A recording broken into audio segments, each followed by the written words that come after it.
Some viewers may find the following video disturbing. Viewer discretion is advised.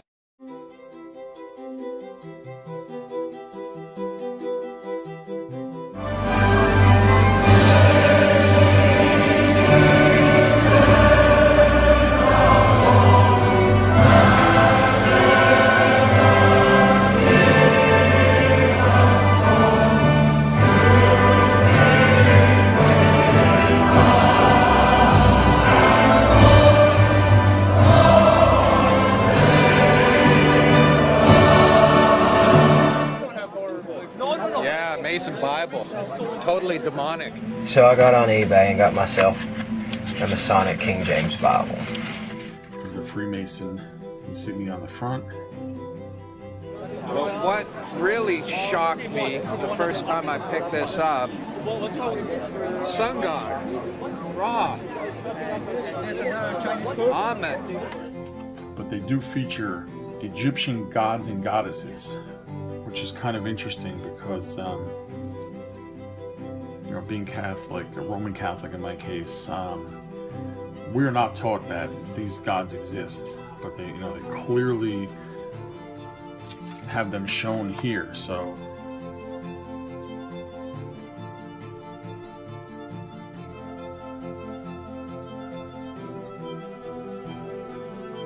now just go to the pictures in the back.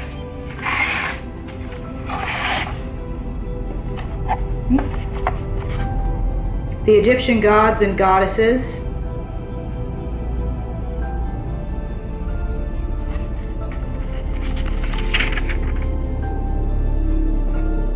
More Egyptian gods and goddesses. Babylonian crap mixed in here. I thought this was interesting.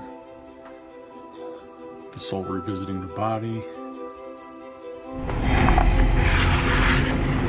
Ani was rich enough to have a really awesome Book of the Dead, I guess. There's an obelisk. Well, that was Osiris's penis. That's worship for fertility. Phallic worship, yeah. You'll be able to share it with anyone that watches the video. But then you flip to the back, and there's all this Egyptian, Babylonian account of the building of the walls and temples of Babylon. Wanderus, the king of Babylon, on some kind of plate. Now this belonged to Brother Edward Black. Was initiated November 10th, 36. He passed and then was raised. And we'll see here, somebody had already been initiated, passed, and raised. Where it was presented, on the date, so this would have been, which is about a year ago. When you're doing the ceremony, you're asked, what do you seek? Light. And then the second degree, it's what do you seek? More light. And then the third degree, what do you seek? Further light. And they rise up through the degrees. And the hidden secret, which is revealed at the 33rd degree, is that the light you've been seeking all of this time is the light of the light bearer, Lucifer. See, they use this term, light, light, great light, all the way through, and the hidden secret, which is not revealed until the 33rd degree, is what the light really is. When you finally find out you know, what the great light is, it's supposed to be that you're worshiping Satan the entire time. Let's. Oh, look at this. From darkness to light. Check that out. Look. We have alchemy. Eastern Star. Baphomet. And then we get page 33. The Holy Bible starts on page 33. Could that be a coincidence? The Holy Bible starts on the 33rd page of the Masonic Bible. And they say that the source of this symbol it's an important symbol borrowed from the Freemasons from the nations of antiquity, or rather iniquity is what the Bible would call it. Among the Egyptians, Osiris, their chief deity, was symbolized by an open eye. Really now. So that's what we should use for the God of the Bible, huh? Sounds like Bell worship, guys. The eyes of Jehovah are in every place, beholding and watching the evil and the good. It is the symbol of omnipresent deity.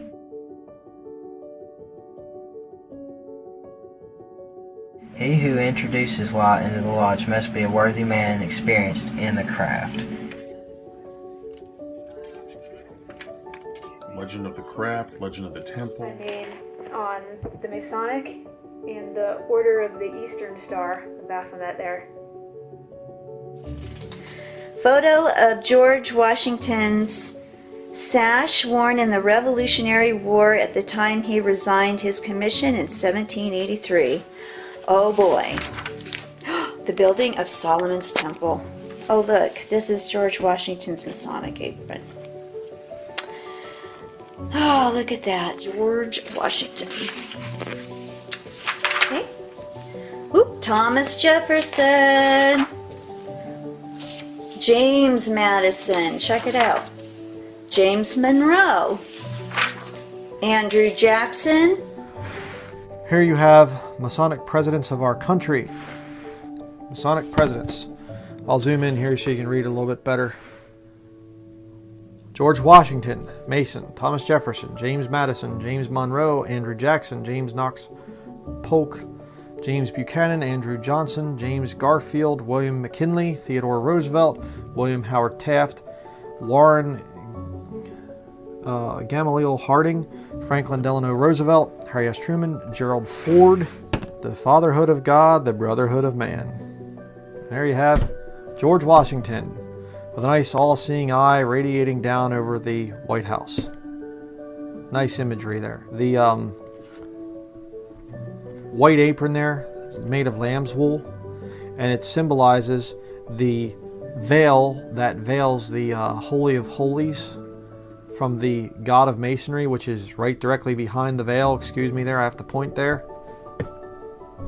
That's the God of Masonry. You see the square, you see the compass, you know, this thing here, right there, the G in the middle, does not stand for God. It does not stand for geometry. It stands for generativity. It is a sex symbol. Okay?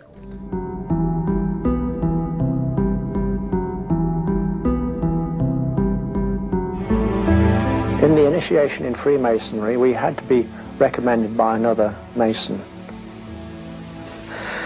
Well, in order to join witchcraft, you have to be first screened. You have to be recommended by somebody currently in witchcraft. Well, when I was initiated, I was blindfolded and bound by a rope, and on your bare chest was thrust the point of a spear. In witchcraft, we were initiated through a very involved ritual, initiation ceremony, wherein the candidate was led blindfolded, bound by a rope to the edge of the magic circle. And the rope is around your neck and you're led forward. And up front, in the eastern end of the building, is a person who's a worshipful master. And you kneel down before him. And he brought me into the inner court of the house of the Lord. And behold, at the entrance of the temple of the Lord, between the porch and the altar, were about 25 men, with their backs to the temple of the Lord, and their faces toward the east, worshipping the sun toward the east. Women who are Freemasons belong to the Order of the Eastern Star. Members of the Mount Olive Grand Chapter, Order of Eastern Star of Texas. The radiance. God is the center of the radiance, that solar symbol in which the G is enshrined. As if he were a god. You were met by the high priest or high priestess at that time, usually with a sword to your chest. When I went to enter the lodge, a sharp object was put to my left breast. And I was warned that should I reveal any of the secrets of Freemasonry, to know what to expect. And in the entered apprentice degree, you swear that you would rather have your throat slit your tongue torn out by its roots and buried in the rough sands of the sea at low water mark, where the tide ebbs and flows twice in 24 hours. When you're presented before the high priest, a sword is held against your chest, and you actually take a blood oath, promising to remain faithful to the secrets of witchcraft. Well, when you are in the room, this blindfold is taken away from you, and this is a time when they say that you're coming from darkness into light. During the initiation ceremony, the initiate is led by the lieutenant of the high priest and is challenged at the edge of the circle by someone saying, "Who goes there?" And the answer is, "One from the world of darkness." In Masonry, the prayers are ended with "So mote it be." Oh, and one of the other aspects of, or distinctives of the craft was that we would always end any spell or ritual where we released the power, this is where the power was released, with the word "So mote it be."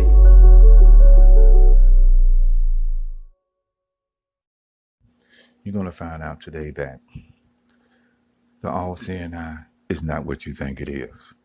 The so-called fist symbol is not what you think it is.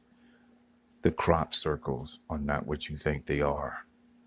You understand? So here goes, sacred geometry, something that I like. I found a couple of videos to express what I really wanted to say. So these videos is going to help you.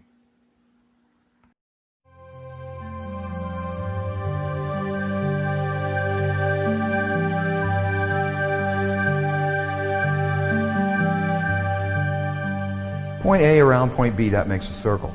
But these two single points are clones, and those 2 points have equal potential. So not only can point A rotate around point B, but point B can also rotate around point A. This is one radius that both circles share. That black form in the middle there, that's called the vesica piscis or the vesica piscis, depending on what you prefer. The vesica piscis is literally the womb of the universe. This is the whole essence of the universe. I'm not kidding. Sounds like a real crazy thing to say, but 2 circles of common radius, and this shape in the middle that it makes, called the vesica piscis, is the whole root of sacred geometry. Literally, every single thing that exists, and I'm not kidding, everything that exists springs out of this womb, this football-like shape. It sounds like a wild, improbable, crazy thing to say, but it's absolutely true. Because of the protective elements provided in the fluid surrounding them. Next, the sperm must pass through the cervix, an opening into the uterus. Usually, it remains tightly closed, but here the cervix is open for a few days while the woman ovulates. The sperm swim through the cervical mucus, which is thinned to a more watery consistency for easier passage. Once inside the cervix, the sperm continues swimming toward the uterus, though millions will die trying to make it through the mucus. Some sperm remain behind, caught in the folds of the cervix, but they may later continue the journey as a backup to the first group. Inside the uterus, muscular uterine contractions assist the sperm on their journey toward the egg. However, resident cells from the woman's immune system, mistaking the sperm for foreign invaders, destroy thousands more.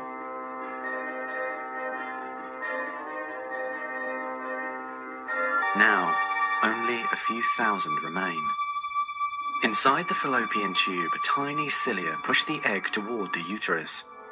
To continue, the sperm must surge against this motion to reach the egg. Some sperm get trapped in the cilia and die. During this part of the journey, chemicals in the reproductive tract cause the membranes covering the heads of the sperm to change.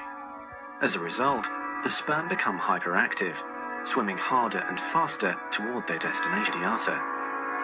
The sperm must push through this layer to reach the outer layer of the egg, the zona pellucida. When sperm reach the zona pellucida, they attach to specialized sperm receptors on the surface, which triggers their acrosomes to release digestive enzymes, enabling the sperm to burrow into the layer. Inside the zona pellucida is a narrow, fluid-filled space just outside the egg cell membrane. The first sperm to make contact will fertilize the egg. After a perilous journey and against incredible odds, a single sperm attaches to the egg cell membrane. Within a few minutes, their outer membranes fuse and the egg pulls the sperm inside. This event causes changes in the egg membrane that prevent other sperm from attaching to it. Next, the egg releases chemicals that push other sperm away from the egg and create an impenetrable fertilization membrane.